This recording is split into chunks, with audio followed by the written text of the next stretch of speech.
आज का पहला प्रश्न है कि निम्नलिखित पर विचार करें। Communist party, Hindu Mahasabha, Sikh league और यूनियनिस्ट पार्टी, उपयुक्त में से कितने दलों ने या संगठनों ने इंडियन नेशनल आर्मी के कैदियों की रिहाई में समर्थन दिया था?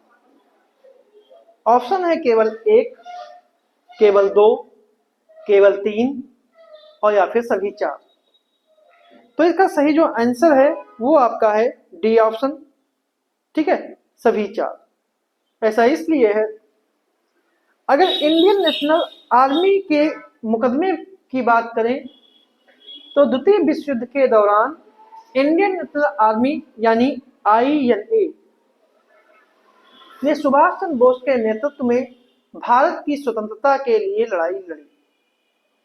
3 NIA सदस्यों की रिहाई के बाद ब्रिटिश भारतीय सेना को दुविधा का सामना करना पड़ा, क्योंकि शेष पकड़े गए INA सैनिकों को मुकदमे का इंतजार करना पड़ा। विद्रोह के खतरे के कारण मुकदमों को रोकने की सिफारिश के बावजूद कमांडर इन चीफ क्लाउड एचिनलेक ने आगे बढ़ने का फैसला किया। इस निर्णय का भारतीय सैनिकों की निष्ठा पर गहरा प्रभाव पड़ा, जिससे उनकी राष्ट्रवादी भावनाएं जागृत हुई और ब्रिटिश शासन के विरुद्ध प्रतिरोध पड़ा। INA कैदियों की रिहाई के लिए अभियान ने एक गति पकड़ी और जनता का व्यापक ध्यान आकर्षित किया।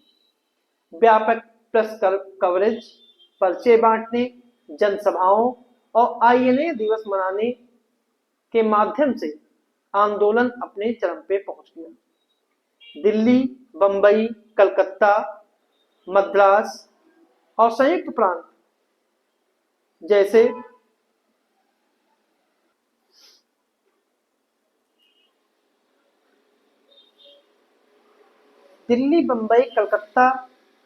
मद्रास और संयुक्त प्रांत जैसे प्रमुख शहर आंदोलन के केंद्र बन गए, लेकिन इस अभियान का कुर्द, बलूचिस्तान और असम जैसे दूर दराज स्थानों तक भी ये फैल गया।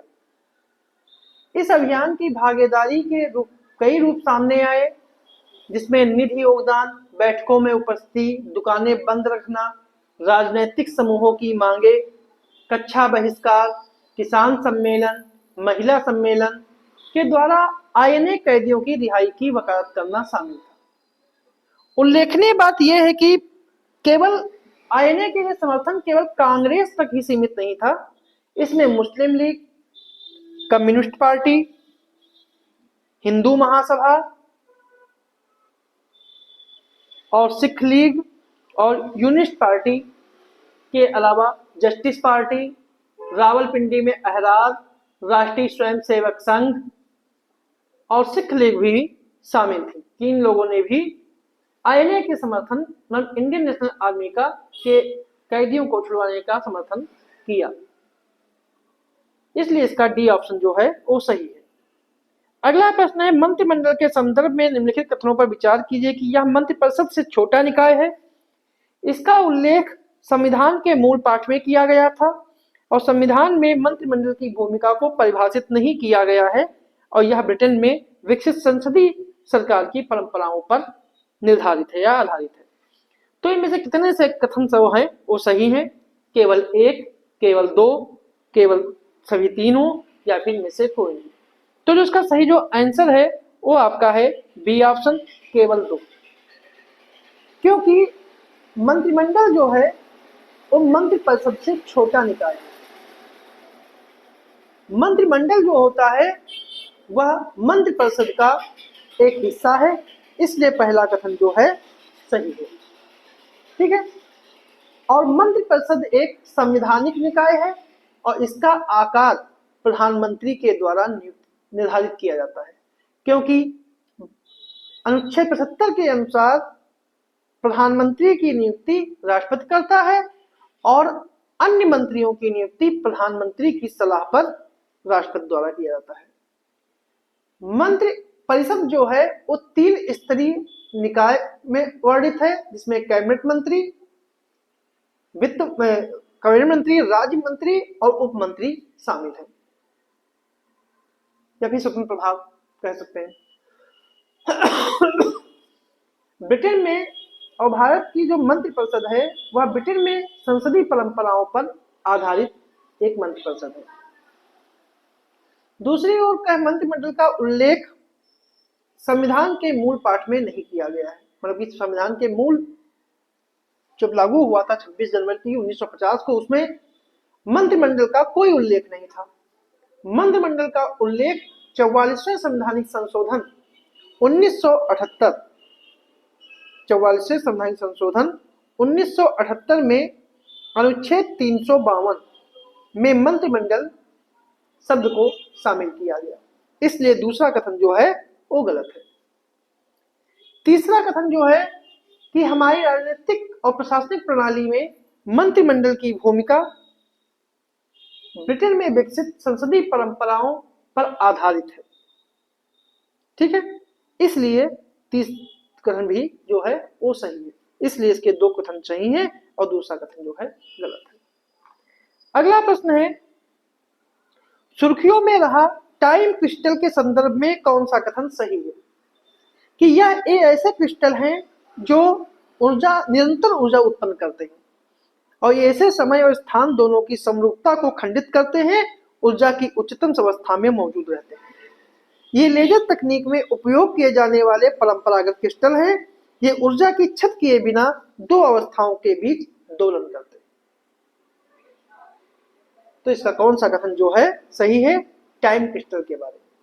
तो इसका सही जो आंसर है वो आपका है डी ऑप्शन। ये ऊर्जा की छत किए बिना दो अवस्थाओं के बीच दोलन करते हैं। अगर हालिया संदर्भ की बात करें तो भौतिक वैज्ञानिकों ने लेजर का उपयोग करके रुबिडियम परमाणुओं को उनके सामान्य आकार से सैकड़ों गुना बड़ा करके एक नए प्रकार का टाइम क्रिस्टल बनाया है। इस विधि के परिणाम स्वरूप परमाणु बिना ऊर्जा खोए दो अवस्थाओं के बीच दोलन करते हैं, इसीलिए डी ऑप्शन जो है सही है। परंपरागत पदार्थ के विपरीत टाइम क्रिस्टल समय की समरूपता को तोड़ते हैं, साथ ही क्वांटम तकनीक के द्वारा अनुमत न्यूनतम ऊर्जा अवस्था में विद्यमान रहते हैं और निरंतर दोलन करते रहते हैं। यह सेंसर, वायरलेस संचार, क्वांटम प्रौद्योगिकी में नई संभावित अनुप्रयोग के लिए काफी उपयोगी है। अगला प्रश्न है, सुर्खियों में रहने वाला शब्द रेट्रो किससे संबंधित है? जेनेटिकली मॉडिफाइड फसल के विकास से, क्लोन रीसस मंकी से, चंद्रमा का अन्वेषण करने के लिए नासा के द्वारा लॉन्च अंतरिक्ष मिशन से, या नवीकरणीय ऊर्जा प्रौद्योगिकी के नवीन रूप से? तो इसका सही जो आंसर है वो आपका है B option, clone rhesus monkey से। क्योंकि चीनी वैज्ञानिकों ने हाल ही में घोषणा की है कि उन्होंने रेट्रो नामक एक रीसस बंदर का क्लोन बनाया है जो वयस्कता तक जीवित रहा है। वैज्ञानिकों ने डॉली नामक भेड़ तथा अन्य स्तनधारी जैसे लॉन्ग टेल मकाक को तैयार किए जाने वाले संस्करण में थोड़ा परिवर्तन करके रेट्रो को तैयार किया है। लॉन्ग टेल मकाक ही पहला प्राइमेट था जिसका क्लोन तैयार किया गया है। वैज्ञानिकों का मानना है कि इस नई तकनीक का उपयोग क्लोन प्राइमेट्स के उत्पादन के लिए किया जा सकता है, जिनका उपयोग दवा परीक्षण और व्यवहार संबंधी अनुसंधान में किया जाएगा। डॉली और अन्य के लिए इस्तेमाल की जाने वाली क्लोनिंग की समान तकनीक को सोमैटिक सेल न्यूक्लियर ट्रांसफर यानी SCNT कहते हैं। मतलब कि सोमैटिक सेल न्यूक्लियर ट्रांसफर कहते हैं। इस तकनीक के साथ शरीर की कोशिका के नाभिक को एक अंडाणु कोशिका में स्थानांतरित किया जाता है, जिसका नाभिक पहले से ही हटा दिया गया होता है। लेकिन इसमें सामान्य तौर पर क्लोन किए गए भ्रूण के लिए जन्म और जीवित दरों की दर जो है वो अत्यंत कम होती है। सफलता की इस कम दर से के समाधान के लिए शोधकर्ताओं ने एक ऐसी तकनीक विकसित की है जिसमें उन्होंने विकासशील भ्रूण में कोशिकाओं की पहली परत SCNT ट्रोमोब्लास्ट को भ्रूण से स्थापित किया और ट्रोफोब्लास्ट बाद में प्लेसेंटा का एक बड़ा हिस्सा बन जाता है, जिसके कारण भ्रूण में एक प्राकृतिक प्लेसेंटा का विकास हुआ। अगला प्रश्न है, हाल ही में सुर्खियों में रहे चक्रवात असना के संदर्भ में विचार कीजिए कि इसकी उत्पत्ति अरब सागर में हुई और यह कच्छ तक लैंडफॉल किया। सामान्यतया उष्णकटिबंधीय चक्रवात बंगाल की खाड़ी की तुलना में अरब सागर में अधिक आते हैं। तो कौन सा कथन जो है सही है? केवल एक, केवल दो, दोनों या फिर दोनों नहीं? इसका जो सही जो आंसर है वो आपका है डी ऑप्शन, ना तो एक ना ही दो। गुजरात के कच्छ के तट पर एक दुर्लभ घटना देखी गई जहां पर असना चक्रवात उत्पन्न हुआ। सामान्य तौर पर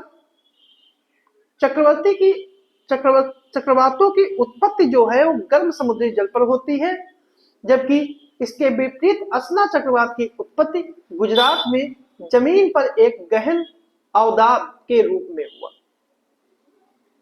अरब सागर के ऊपर एक उष्णकटिबंधीय चक्रवात का रूप धारण कर लिया और चक्रवात असना भारत में लैंडफॉल न करते हुए अरब सागर में और ओमान की ओर बढ़ गया।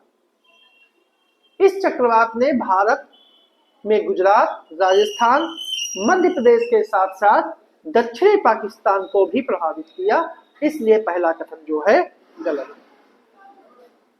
भारतीय मौसम विज्ञान विभाग के अनुसार इससे पहले अगस्त में केवल 3 बार 1976, 1964 और 1944 में भारत की मुख्य भूमि पर के ऊपर चक्रवात उत्पन्न हुए और अरब सागर में प्रवेश ही के समय ये प्रबल हो जाते हैं। गहन अवदाब के संभावित कारणों की अगर बात करेंगे,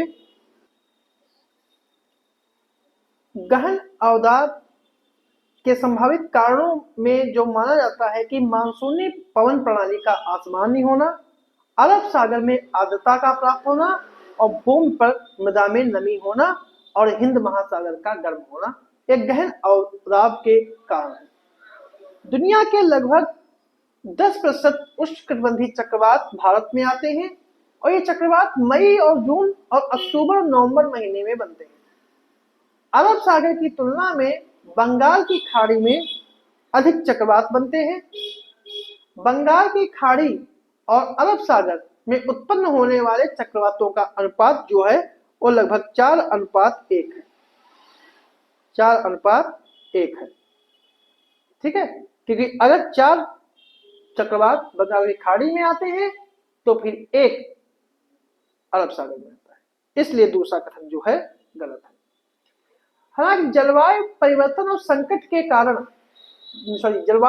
संकट और अरब सागर के गर्म होने के कारण भारत के पश्चिमी तट पर भी अधिक चक्रवात उत्पन्न हो रहे हैं, ठीक है, तो इसका डी ऑप्शन जो है वो सही है।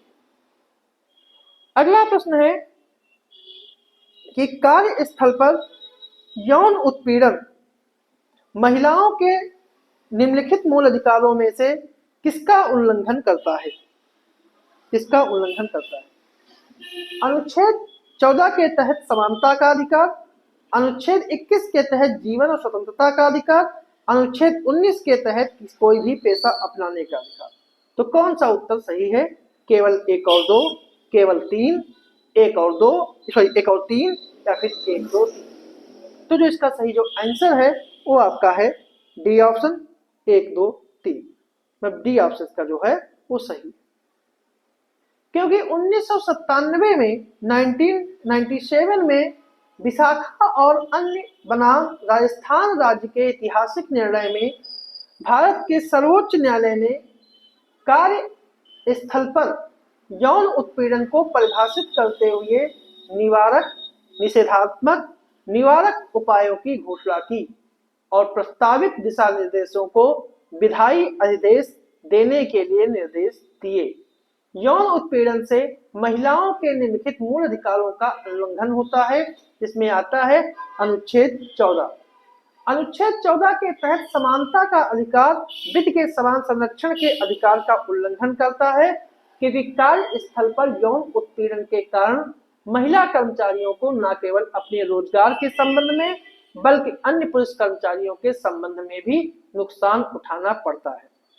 अनुच्छेद 21 की बात करें तो अनुच्छेद 21 के तहत जीवन के अधिकार में गरिमापूर्ण जीवन जीने का अधिकार भी शामिल है, जिसका उल्लंघन उस समय होता है जब महिला को कार्यस्थल पर यौन उत्पीड़न का सामना करना पड़ता है। किसी भी पेशे को करने और किसी भी पेशे को करने और किसी व्यवसाय, कारोबार या व्यापार करने का अधिकार, जिसमें यौन उत्पीड़न से मुक्त सुरक्षित वातावरण के भी अधिकार भी शामिल है। मतलब कि अगर जो संविधान के अनुच्छेद 19 में जो 6 स्वतंत्रताएं दी गई हैं, जिसमें एक स्वतंत्रता ये भी है कि किसी भी भारतीय किसी भी नागरिक को व्यवसाय, व्यापार या कारोबार करने की स्वतंत्रता है, जिसमें यौन उत्पीड़न से मुक्त सुरक्षित वातावरण को भी पाने का अधिकार है। मतलब कि ये व्यक्ति के गरिमामय जीवन के लिए ये सही है। इसलिए विशाखा जैन के मामले में, ठीक है, अनुच्छेद 14, 21 और 19 तीनों का उल्लंघन होता है, इसलिए इसका डी ऑप्शन सही है। तो ये है आज के हमारे कुछ प्रश्न।